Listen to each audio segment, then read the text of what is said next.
December 29, 1970, a Tuesday, the White House. President Richard Nixon signs the Occupational Safety and Health Act into law. For the first time in American history, the federal government has a mandate to protect workers from dangerous conditions on the job.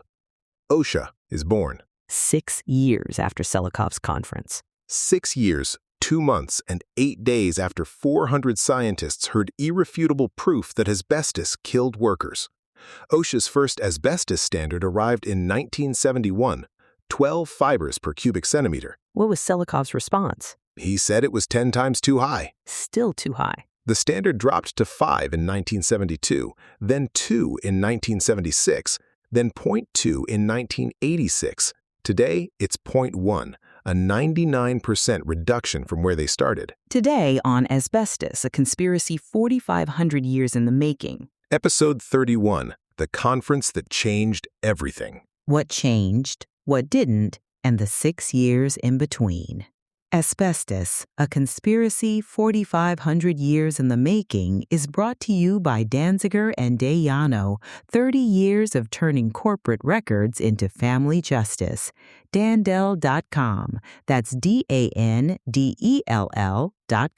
Last episode, we stood in the New York Academy of Sciences conference room, October 19, 1964.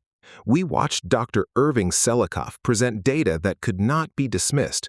339 of 392 insulation workers showed X-ray evidence of asbestosis, 7 times the expected lung cancer rate. 400 scientists in the room. And the industry was in that room too. Every major asbestos manufacturer was represented. The ATI legal team, Johns Manville, Ray Besto Manhattan, H.K. Porter. They heard the same data, and while the scientists were still presenting, the ATI legal team was already drafting their response. What kind of response? Warning letters to the New York Academy of Sciences, to Selikoff personally, about damaging and misleading news stories. The ATI minutes record that member companies' protests and threats successfully prevented the distribution of press releases at the historic asbestos conference. So the lawyers were drafting while Selikoff was still presenting? They suppressed the press release before the last session ended. One New York Times article covered the findings, and then nothing for 2 months, 6 months, a year. Because the conference proved the science, but it didn't create any regulation. No OSHA in 1964. The Occupational Safety and Health Act wouldn't exist for 6 more years. The federal government had no general mandate to regulate workplace safety. Specific industries had specific rules. Mining had the Federal Mine Safety Code. Certain federal contractors fell under the Walsh-Haley Public Contracts Act. But the average industrial worker? What protection did they have? Voluntary compliance, workers' compensation, the goodwill of their employer. That was it. And the asbestos industry knew exactly what that absence of law meant.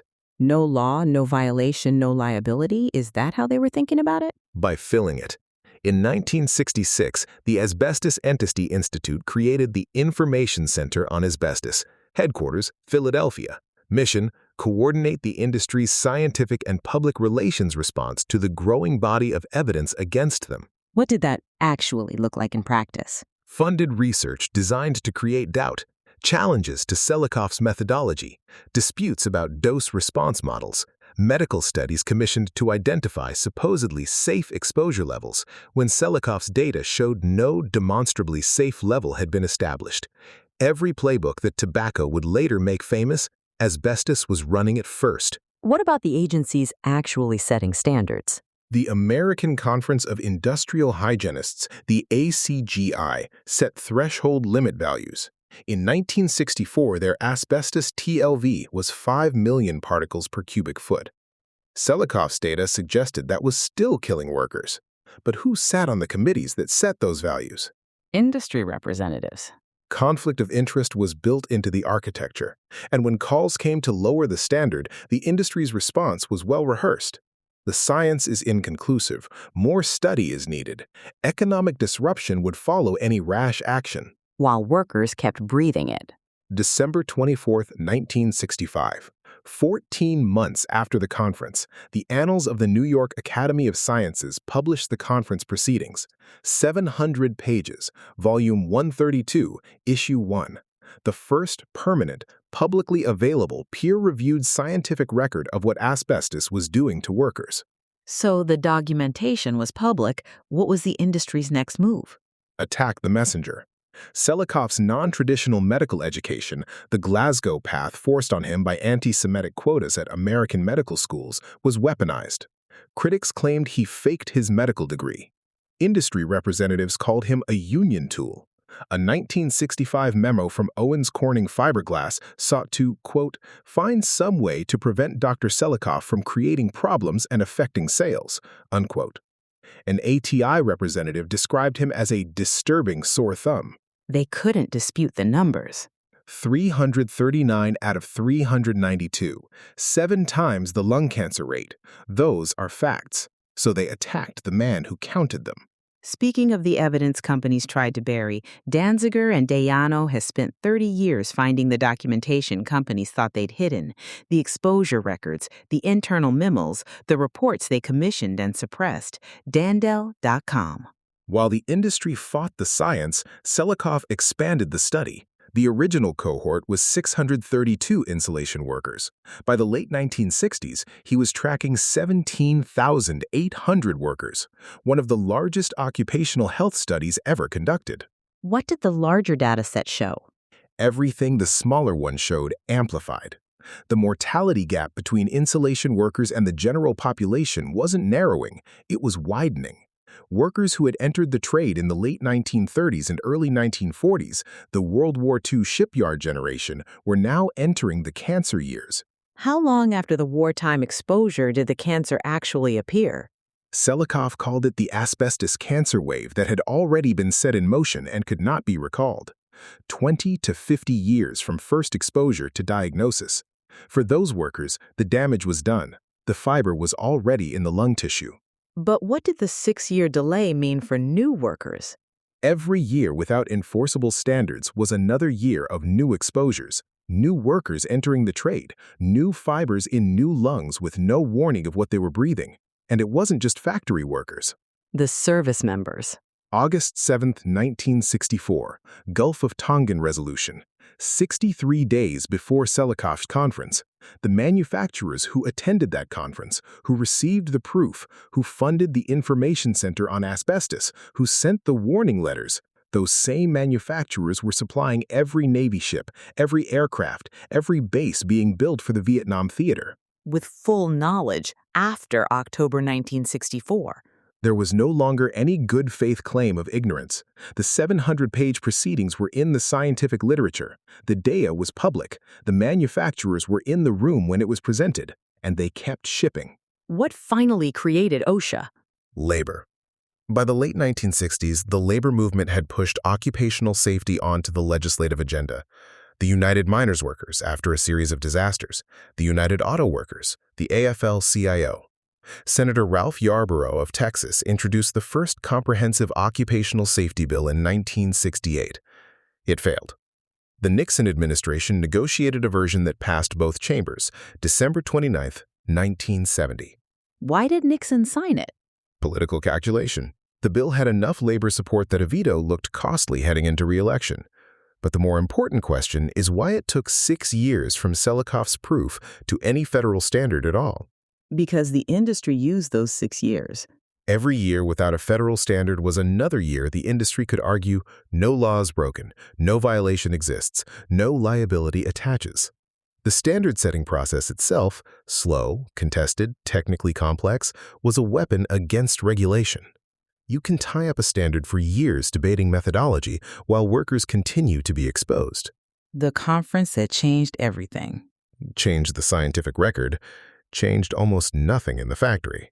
Not until 1971, and even then Selikoff said the first standard was still 10 times too high. Proof in 1964, first standard in 1971, still wrong. And in those 7 years, 3.4 million Americans were being assigned to Navy ships and military bases equipped with the same material. The conference that changed everything didn't change what was happening below decks. Next time. Episode 32. The Invisible Enemy Within.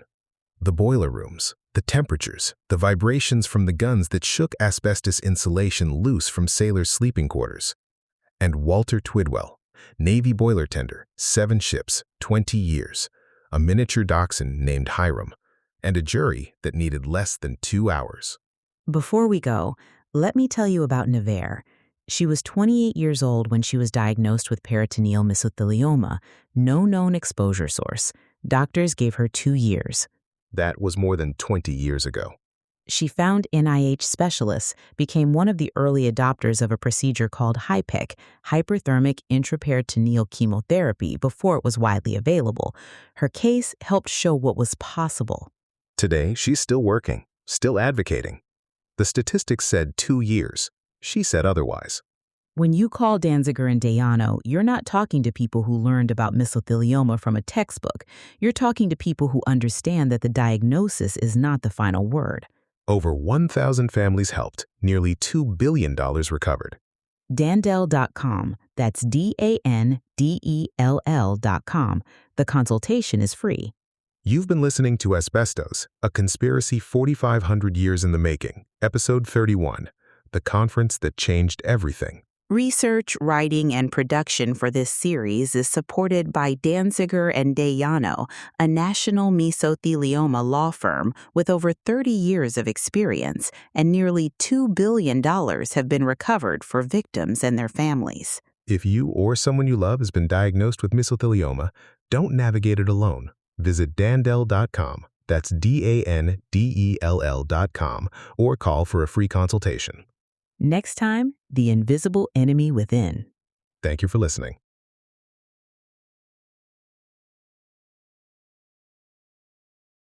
The Information Center on Asbestos?